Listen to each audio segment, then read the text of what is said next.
I'm back. It's been a long time and a lot has happened in my life, but I'm saving all that for another video.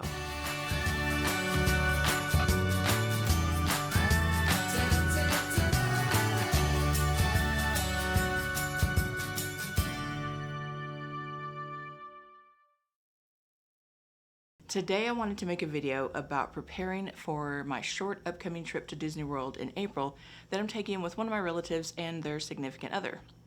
One of them has not been to Disney World since they were a kid, and the other has never been at all.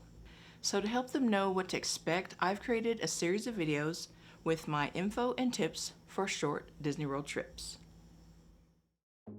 Walt Disney World is so big.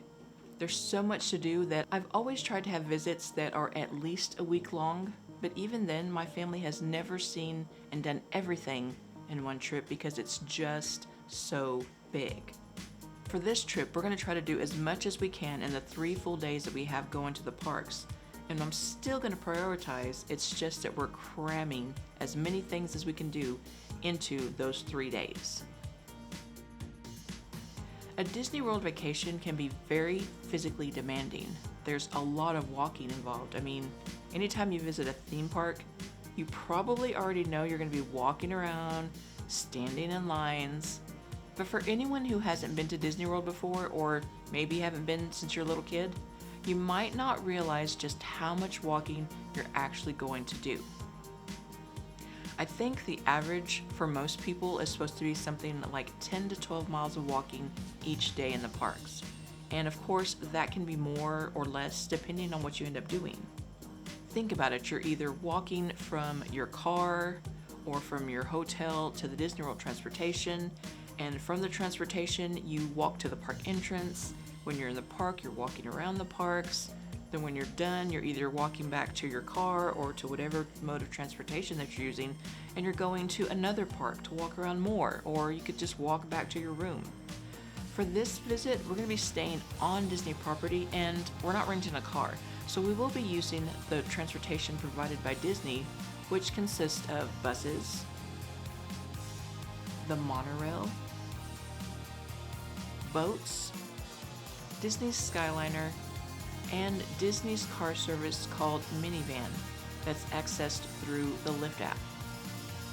All of these are free of charge except for the Minivan service, which you do have to pay for per ride, just like you do using a regular Lyft.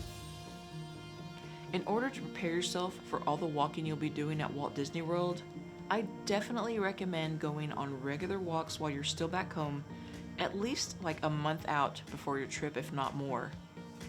Especially if you're not used to being on your feet and walking all day. I know that might sound insane, like who wants to train to be on vacation? You don't want to end up in the Florida heat and humidity feeling run down and out of shape while you're trying to enjoy your Disney World vacation. Trust me, I've done it both ways, and being out of shape at Disney World can be miserable. I've recently started exercising and trying to lose weight now, actually to prepare for a 10K during the Star Wars Rival Run weekend, but that will help me prepare for the parks too. I also want to throw this out. Don't buy new shoes for Disney that you haven't spent time walking around in first. Even if they feel comfy wearing them to work or going shopping or whatever, you don't want to find out the hard way that after 6 or 8 hours of walking and standing in lines, those shoes cause blisters or do something like rub the skin off of the top of your toes.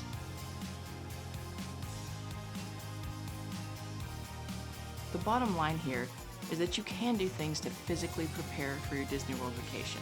In the next video, we'll start discussing planning our park days. If you have any questions or additional tips for preparing for walking at Disney, please share them. That's all for now. Thanks for watching. See you real soon.